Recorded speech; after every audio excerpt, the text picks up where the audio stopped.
Good morning. Let's go on an adventure. Well, I'm off. All of my stuff and things. I feel like I'm overpacked, but also like I'm forgetting something, so we'll see. And I'm off. So step one of this trip is to take the light rail down to the airport. It is currently 4:20 a.m. Thanks to it being June in the Pacific Northwest though, it's kind of getting light, so not that bad. So step one, light rail to the airport. Well, I made it to the train. Took me about 15 minutes to walk here, which wasn't that bad. The pack that I have is different than the one that I used last time I traveled, and this one is way better to carry on long walks, so that's exciting. And look, I get a little bit of sunrise this morning.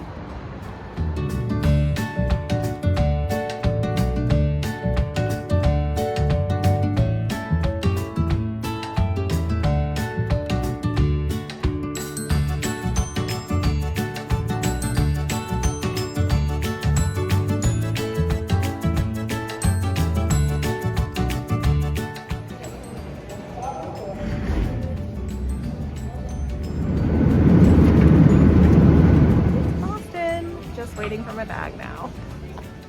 Hello, and we're back at Boston Logan.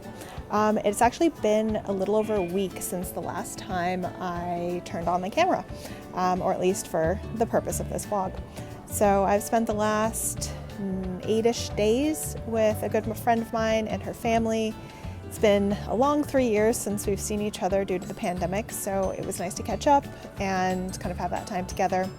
But now we are back on our way, and I am waiting for my 11 p.m. flight into London Heathrow. It is currently about 9:30 local time on the East Coast.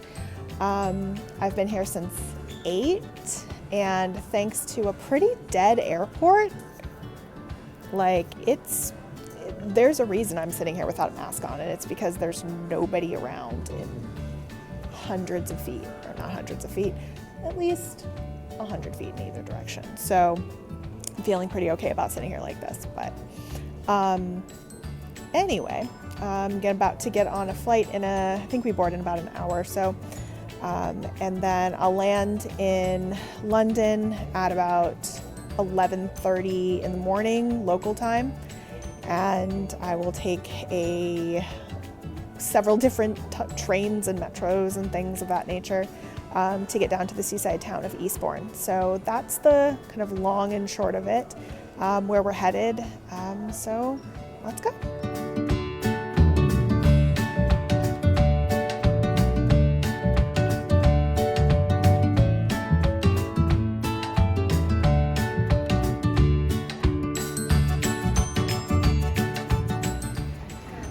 I made it to London, so I'm just walking to find my way to immigration. Quick stop off to the toilets first.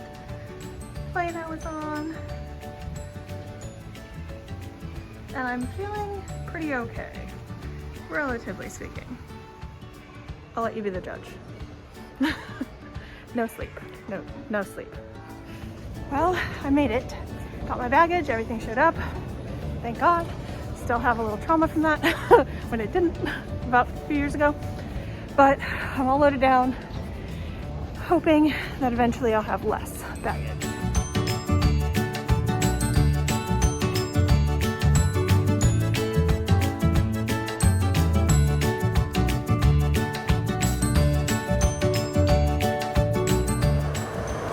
Hi, so I am here. I am here in the train station in London, waiting for my train. It is just before 1:15 p.m. local time.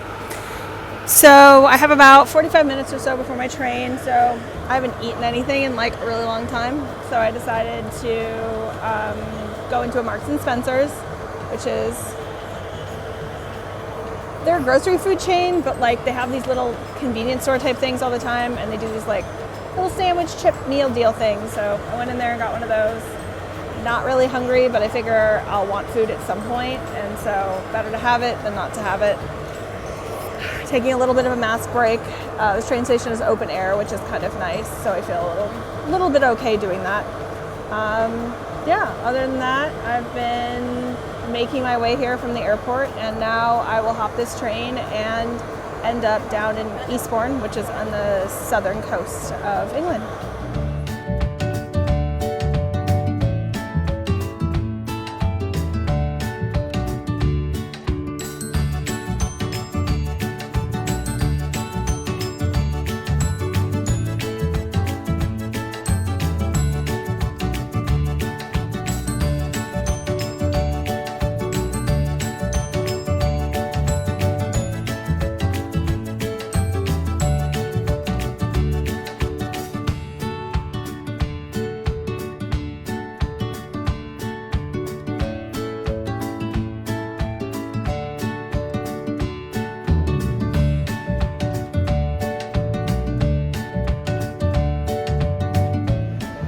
Made it to Eastbourne!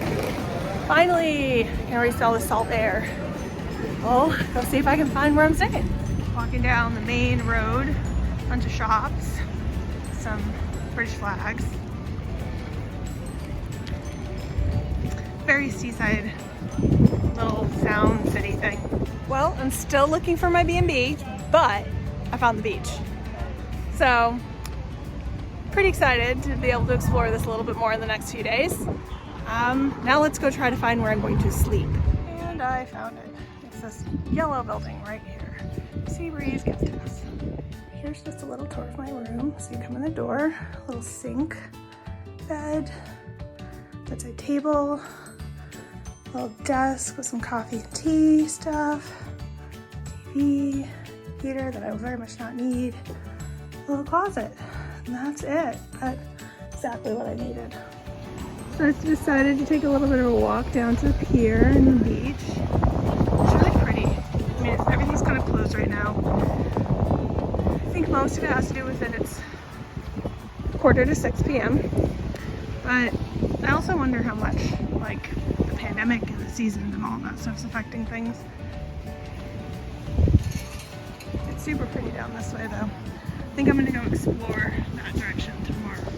This is the other side of the pier, also really pretty. I'm staying like a layer back from them. They're on the water. So real close.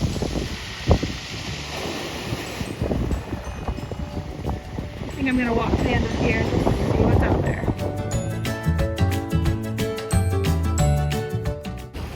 Well, while I'm standing here with my toes in the water,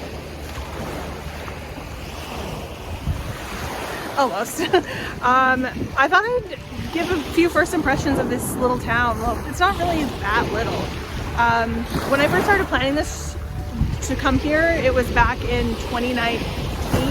I was gonna come summer of 2020 to England and do a bunch of different stuff, and this happened to be one of the stops on my trip. I didn't ever actually decide like, hey, I want to go to Eastbourne. It was more that I had a couple of days to kill and I wanted to spend them on the south coast, and this was a place that I found in hostel that looks good, and like it was next to the beach and it was next to the South Downs, so I was like, cool, I'll go do that. And then, as we all know, the pandemic happened, so I didn't come here. And as I was looking at what I was going to do for this trip, I sort of came back to some of the old plans that I had already made, not really remembering what was actually in some of the places. So it was only like right before I left that I actually did more research on Eastbourne, and it's interesting. It's actually a town that kind of wasn't doing so hot like 15, 20 years ago.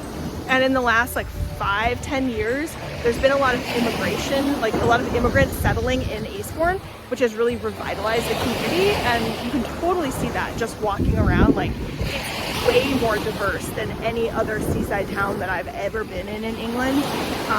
And throw in Ireland and Scotland and Wales in that statement too.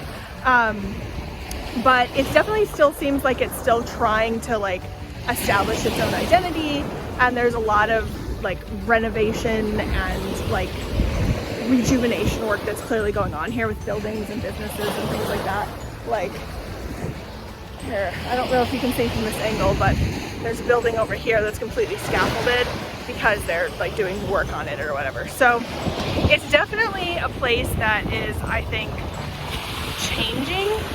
I don't know how I'll feel about it at the end of my 4 days here. I think I'm gonna like going down and doing the naturey things. But this feels like how I felt about Dover, but that the city actually followed through on their goals to rejuvenate the place as opposed to not quite getting there yet. So we'll see. Fingers crossed.